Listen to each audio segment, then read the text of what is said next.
Hello and welcome to this video demonstration of setting up and creating a monthly USDA report as well as the quarterly service report for the New Hampshire Food Bank. Most food providers rely on either the USDA program and or the New Hampshire Food Bank as sources for stocking their shelves. And if you use either of those sources, you know that you must submit a monthly report to the USDA provider agency and a quarterly service report to the New Hampshire Food Bank if you purchase foods from them. These reports are not difficult to create, assuming that you collect basic information from your clients when you serve them. So here on the provider page, let's take a look at what data we need to capture in order to fill out our report. Let's click on the monthly reporting tab here. And as you can see, this page displays your program's entire monthly report history.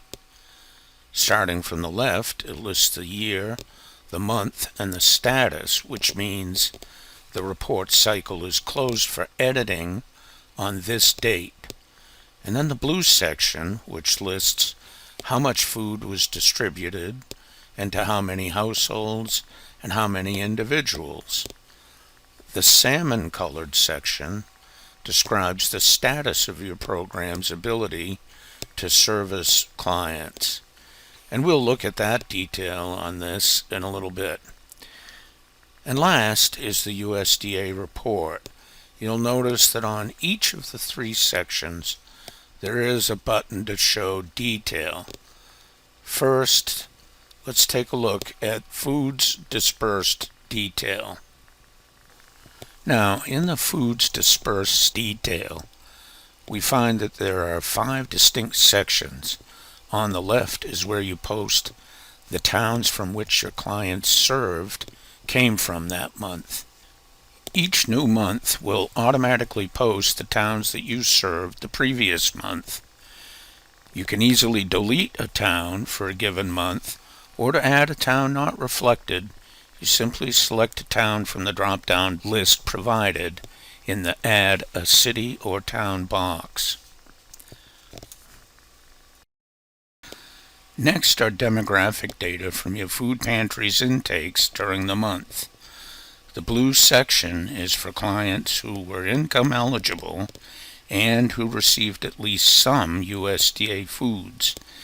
You can easily see that for each town for the month you list the total number of households served. That's what HH stands for.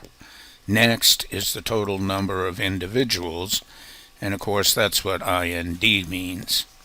The next item is total number of meals provided. You must base this number on your program's estimated number of meals provided for each time you serve a person or a household.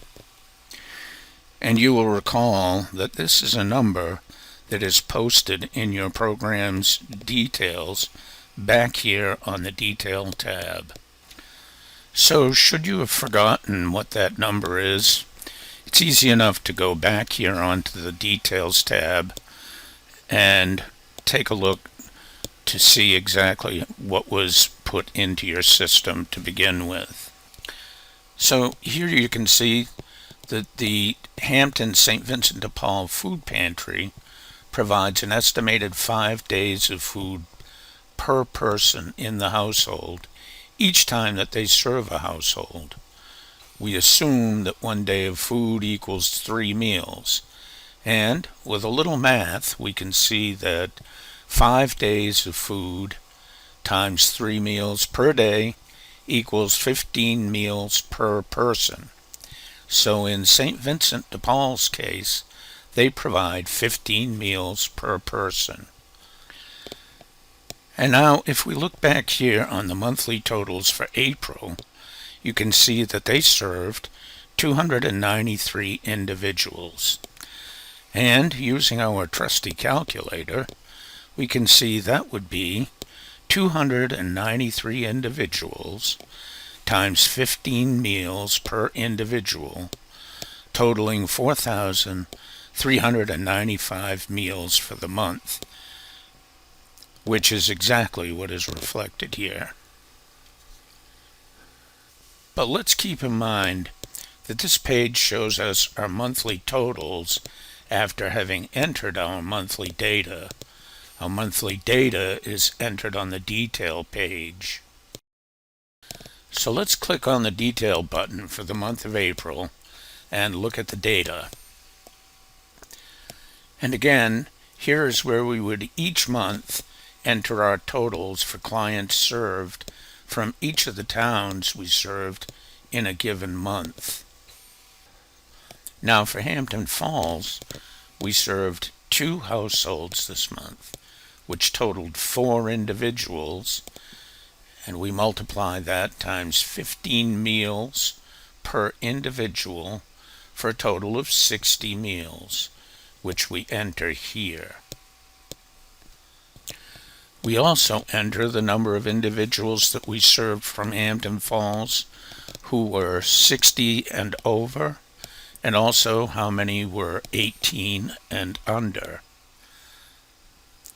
Then we consider the households that were served that were not eligible for USDA foods, which usually means that they were over income based on the USDA income guidelines. And as we can see for April, we had no individuals or households that were not eligible for USDA. However, we would enter the same data, in other words, number of individuals, number of households, the number over 60, and those 18 and under. Lastly, over here in the green section, we enter how many of the households that we served for the town of Hampton Falls that were served for the very first time ever. Now this gray section here shows the total of your data, and please note that this shows totals for both the USDA foods distributed and food distributed to households who were assisted but who were not eligible for USDA foods. This is important because on your USDA report, you will only be seeing the totals from the USDA section over here. It is done automatically on the system when you click on your USDA report button.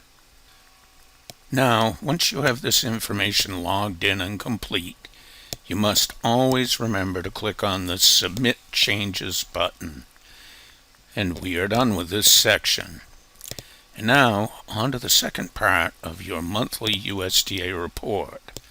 So let's hit the Return to Month selection, and let's select the USDA Inventory Report Detail button, and we will select the current month so to see what this section looks like before you've entered your data. The next section is in some ways simpler than the Foods Dispersed section with all of its client information. This section is simply your USDA inventory. As part of your duties as a USDA food provider, you must track your inventory and report it in your monthly report. So, prior to doing your report, you must take an inventory of what is on hand. We suggest that you only report the full cases that you have on hand and not partial cases. Use your judgment here, however. Should there be a case with only 1 or 2 items already given out, then count it as a case. Otherwise, don't. So the inventory section here is made up of inventory item, shelf life, and units per case. Then it shows how many cases you reported in your inventory for each item for last month and how many you are reporting for this month. And then the system calculates how many units you still have on hand as of this report. So to be clear, the only number that you add on this form is the number of cases this month you have on hand based on the inventory you just did. The system will do the rest to calculate how many units you have on hand, and this information is then all automatically posted to USDA report. Now, backing up for a second, adding or deleting inventory items is simple. It starts over here on the inventory items section. If you no longer have certain items, then you simply use the delete button to remove them from your inventory. If you have recently received food from the USDA and there are new items that are not listed here in your inventory, you simply go down to the bottom, Add Item area, and from the drop-down list in Select Inventory Item, find the correct item, click on it, and it'll automatically post to your page. It will automatically post shelf life if we have that information, and units per case. If you have absolutely no USDA inventory at the end of the month, click this checkbox here and submit. Otherwise, always remember to click Submit Changes here and click on Return to Month Selection.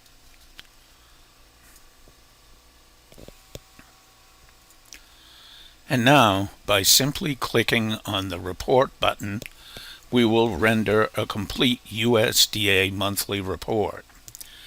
If you use Chrome as your browser, you can render this report in a PDF format. Otherwise, there are free software applications available to be able to create a PDF format. Putting the report in a PDF format allows you to attach it to email for submission. Otherwise, you can simply send it to your printer and then fax or mail to send your report in. And that is the end of the story for the USDA report. To fill out your quarterly report for the New Hampshire Food Bank, you simply take your totals from each of the months and enter them on the report along with the other information required. Now, I'll bet you thought I had forgotten about the salmon section here called Status. Well, I didn't. So that you understand what this section is about, let me say that the Food Provider Network was originally begun as a mutual aid and support program that would encourage each of the food providers to help each other out. We also wanted to be able to get a clear idea of the need and how much usage there was in the whole region. So we added this simple inventory and capacity survey to ask questions about your food pantry or soup kitchen's ability to provide food. In this way, we would all have an eagle's eye view of where are the areas of greatest need, and also to create opportunities for some food providers to help others in greater need and who have less capacity than themselves. You only need to use ballpark figures here. Well, so that's it. And I hope that you have found this video useful and that it encourages you to use the reporting features. So thank you, and hope to see you again soon.